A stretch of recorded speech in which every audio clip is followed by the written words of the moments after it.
ലേവ്യ പുസ്തകം 6-ാം അധ്യായം. യഹോവ പിന്നെ മോശെയോട് അരുളിച്ചെയ്തത് എന്തെന്നാൽ, ആരെങ്കിലും പിഴച്ചു യഹോവയോട് അതിക്രമം ചെയ്ത് തന്റെ പക്കൽ ഏൽപ്പിച്ച വസ്തുതയെയോ പണം വെച്ചതിനെയോ മോഷണകാര്യത്തെയോ സംബന്ധിച്ച് കൂട്ടുകാരനോട് ഭോഷ്ക് പറയുകയോ കൂട്ടുകാരനോട് വഞ്ചന ചെയ്യുകയോ കാണാതെ പോയ വസ്തു കണ്ടിട്ട് അതിനെക്കുറിച്ച് ഭോഷ്ക് പറഞ്ഞ മനുഷ്യൻ പിഴയ്ക്കുന്ന ഈ വാക്ക് വല്ല കാര്യത്തിലും കള്ളസത്യം ചെയ്യുകയോ ചെയ്യുവാനായിട്ട് അവൻ പിഴച്ച കുറ്റക്കാരനായാൽ താൻ മോഷ്ടിച്ചതോ വഞ്ചിച്ചതോ തന്റെ പക്കൽ ഏൽപ്പിച്ചതോ കാണാതെ പോയിട്ട് താൻ കണ്ടതോ താൻ കള്ളസത്യം ചെയ്ത് എടുത്തതോ ആയതൊക്കെയും മുതലായിട്ട് 5-1 കൂടി പകരം കൊടുക്കണം. അകൃത്യയാഗം കഴിക്കുന്ന നാളിൽ അവൻ അത് ഉടമസ്ഥന് കൊടുക്കണം. അകൃത്യയാഗത്തിനായിട്ട് അവൻ നിന്റെ മതിപ്പു പോലെ ഊനമില്ലാത്ത ഒരു ആട്ടുകൊറ്റനെ യഹോവയ്ക്ക് അതിക്രമയാഗമായി പുരോഹിതന്റെ അടുക്കൽ കൊണ്ടുവരണം. പുരോഹിതൻ യഹോവയുടെ സന്നിധിയിൽ അവനു വേണ്ടി പ്രായശ്ചിത്തം കഴിക്കണം. എന്നാൽ അവൻ അതിക്രമമായി ചെയ്തതെല്ലാം അവനോട് ക്ഷമിക്കണം. യഹോവ പിന്നെ മോശെയോട് അരുളിച്ചെയ്തത്, നീ അഹരോനോടും പുത്രനോടും കല്പിക്കേണ്ടത് എന്തെന്നാൽ, ഹോമയാഗത്തിന്റെ പ്രമാണം ഇതാകുന്നു. ഹോമയാഗ രാത്രി മുഴുവനും ഉഷസ്സ് വരെ യാഗപീഠത്തിന്മേലുള്ള വിറകിന്മേൽ ഇരിക്കുകയും യാഗപീഠത്തിലെ തീ അതിനാൽ കത്തിക്കൊണ്ടിരിക്കുകയും വേണം.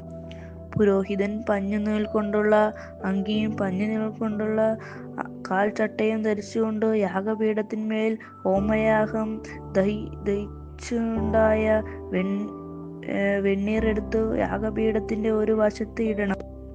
അവൻ വസ്ത്രം മാറി വേറെ വസ്ത്രം ധരിച്ച് പാളയത്തിൽ നിന്ന് പുറത്തു വെളിപ്പെട്ടുള്ള ഒരു സ്ഥലത്ത് വെണ്ണീർ കൊണ്ടുപോകണം. യാഗപീഠത്തിൽ തീ കെട്ടുപോകാതെ കത്തിക്കൊണ്ടിരിക്കണം.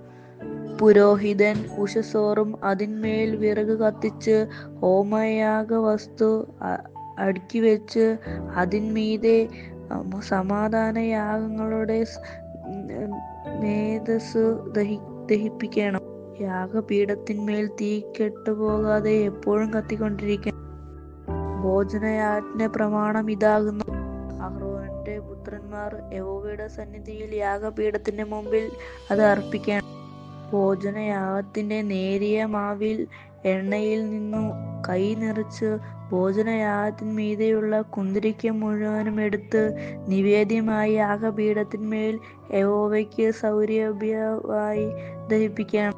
അതിന്റെ ശേഷിപ്പ് അഹരോനും പുത്രന്മാരും തിന്നണം. ഒരു വിശുദ്ധ സ്ഥലത്ത് വെച്ച് അത് പുളിപ്പാകാതെ തിന്നണം.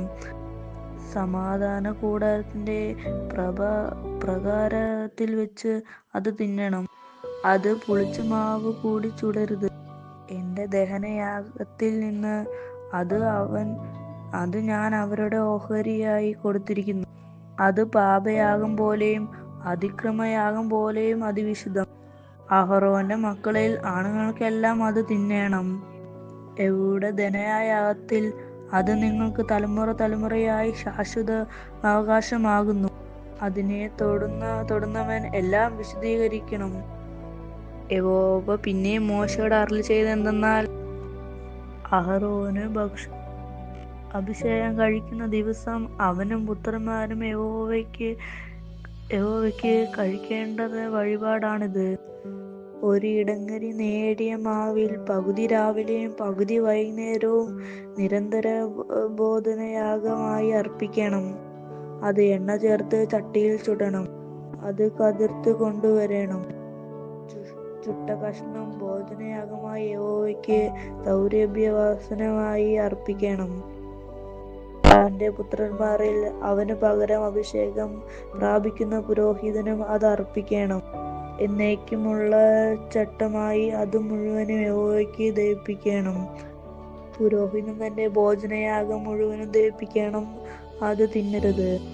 യഹോവ പിന്നെ മോശെയോട് അരുളിച്ചെയ്തത്, നീ അഹരോനോടും പുത്രന്മാരോടും പറയേണ്ടത് എന്തെന്നാൽ, പാപയാഗത്തിന്റെ പ്രമാണം ഇതാകുന്നു: ഹോമയാഗമൃഗത്തെ അറുക്കുന്ന സ്ഥലത്ത് വെച്ച് പാപയാഗമൃഗത്തെ യഹോവയുടെ സന്നിധിയിൽ അറുക്കണം. അത് അതിവിശുദ്ധം. പാപത്തിനു വേണ്ടി അത് അറുക്കുന്ന പുരോഹിതൻ അത് തിന്നേണം. സമാധാന കൂടാരത്തിന്റെ പ്രാകാരത്തിൽ ഒരു വിശുദ്ധ സ്ഥലത്ത് വെച്ച് അത് തിന്നേണം. അതിന്റെ മാംസം തൊട്ടവൻ എല്ലാം വിശുദ്ധമായിരിക്കണം. അതിന്റെ രക്തം ഒരു വസ്ത്രത്തിൽ തെറിച്ചാൽ അത് വീണത് ഒരു സ്ഥലത്ത് വെച്ച് കഴുകണം. അത് വേവിച്ച മൺപാത്രം ഉടച്ചു കളയണം. ചെമ്പ് കലത്തിൽ വേവിച്ച എങ്കിൽ അത് തേച്ച് വെള്ളത്തിൽ കഴുകണം. പുരോഹിത കുലത്തിലെ ആണുങ്ങളൊക്കെയും അത് തിന്നേണം. അത് അതിവിശുദ്ധം. എന്നാൽ സമാധാന കൂടാരത്തിൽ വിശുദ്ധ സ്ഥലത്ത് പ്രായശ്ചിത്തം കഴിക്കാനായി രക്തം അർപ്പിക്കപ്പെട്ട പാപയാഗമൃഗത്തെ തിന്നരുത്. അത് തീയിലിട്ട് ചുട്ടുകളയണം. ബാറയ്ക്കുമോ